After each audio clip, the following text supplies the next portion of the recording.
What is it about Kobe that makes some fans want to try and bash his legacy as one of the NBA's greatest? I ain't even a Kobe fan, but I'm just saying. I ain't never seen a retired NBA legend get as much dirt thrown on his name as Kobe Bryant does. Okay, so all of you guys remember this iconic Kobe Bryant moment, right? Matt Barnes pump fakes the ball in Kobe's face, but Kobe doesn't even flinch, just keeps swaying back and forth. Well, yesterday, NBA Twitter decided they would try and use this moment to expose Kobe Bryant as they released this footage of the exact same moment in NBA history but from a different angle that shows that there was no need for Kobe to flinch because Matt Barnes wasn't even going to hit him with the ball. And this video right here has people saying things like Kobe isn't as savage as, well, we all once thought that he was. It was all a lie, yada yada yada yada yada. First off, look, listen, I know 95% of the people who are saying this doesn't mean Kobe isn't as tough as nails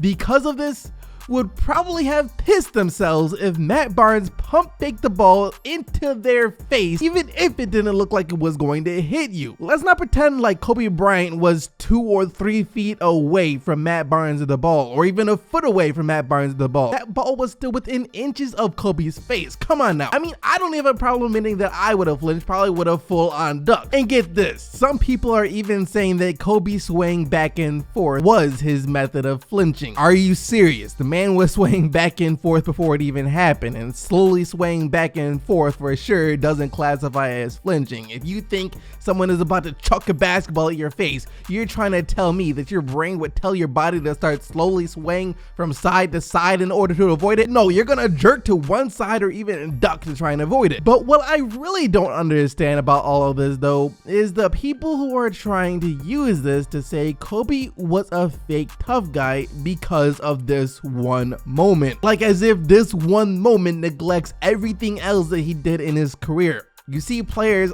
all the time get carried off the court for cramps or a sprained ankle, minor injuries. And then you have Kobe Bryant tear his Achilles, walk back to the free throw line, make the free throw, and then walk off the court. Yet you think that you can expose Kobe for not being as tough as we thought he was because of this? Man, check yourself before you wreck yourself. Man, yesterday was just a rough day to be a Kobe fan in general, huh? First off, you had to try and defend the man's honor, and then later on in the day you come to find out that the Lakers just gave Kobe Bryant's old locker to LeBron James. That is right, LeBron James is now the proud owner of Kobe's former locker, and you best to believe that people were making a big deal of this too, calling it disrespectful, blasphemous, outrageous, treason, all this other stuff. They think that this is the Lakers' way of officially replacing Kobe with LeBron, but I get it though.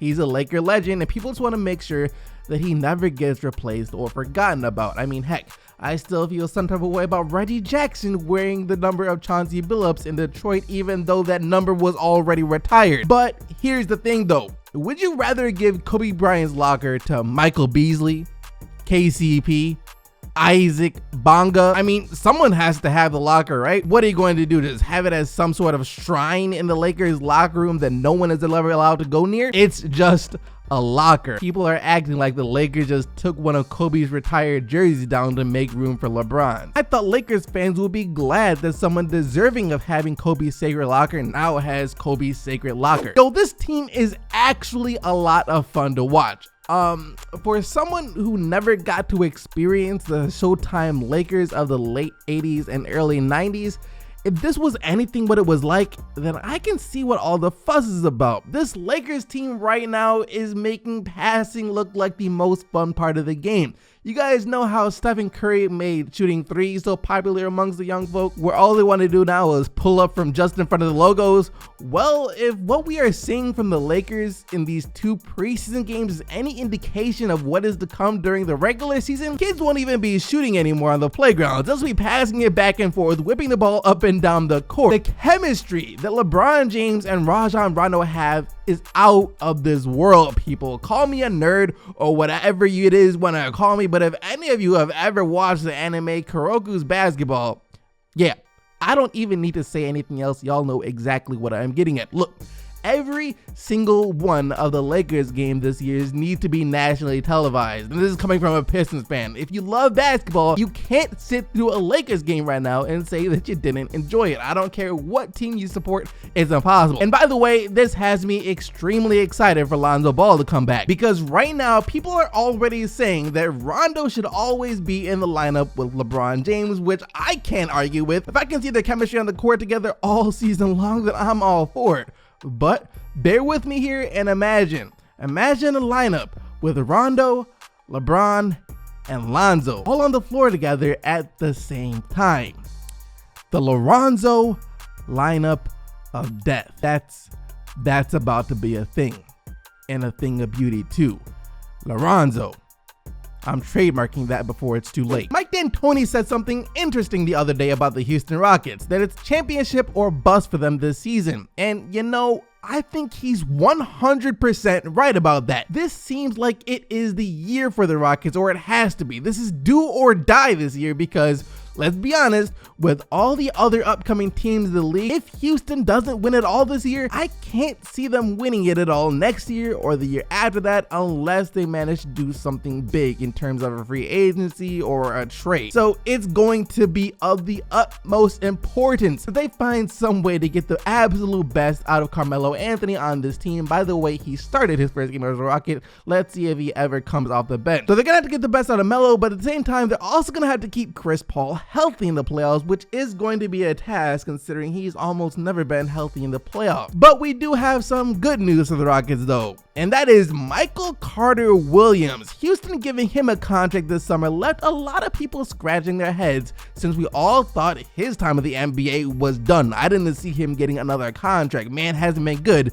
since his rookie season, but he had the best game of his career since his rookie season yesterday. Got to the free throw line 11 times, ended up with 19 points in 21 minutes.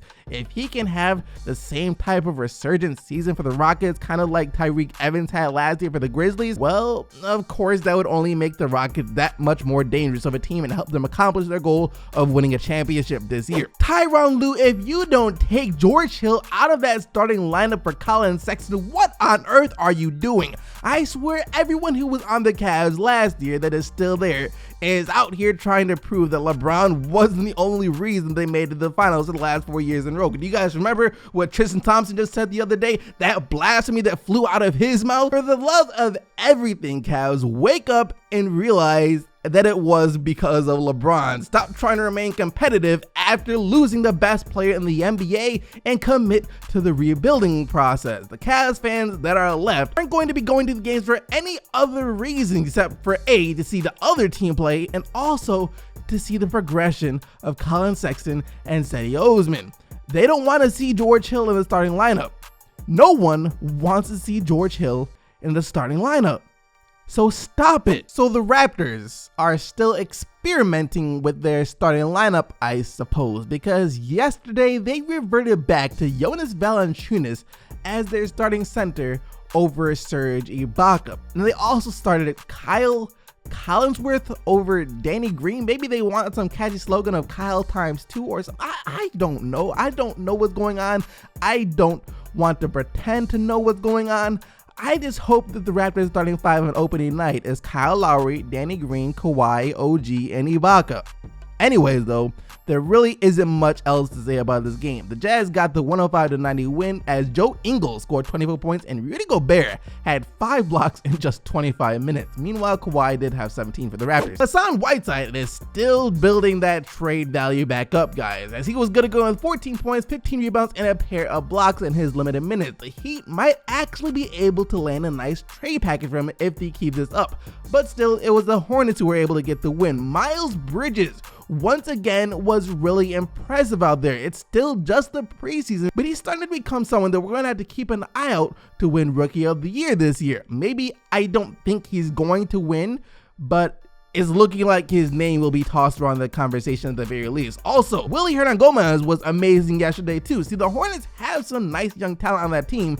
It's just, they're focusing on trying to get into the playoffs instead of actually developing that talent, and it's a shame. But that does it for everything we got to talk about today, guys. Be sure to let me know what you guys think about all of this down in the comment section below, about the Kobe video, about Lonzo. Is it do or die for Houston this season? Let me know all of that down in the comment section below. If you haven't already, then go ahead and smack that like button and subscribe to the channel so you can stay up to date with everything that goes on in the NBA on a daily basis. Thank you once again for watching, though. You guys already know that you are the real MVPs. And until tomorrow, I am out of here. Peace.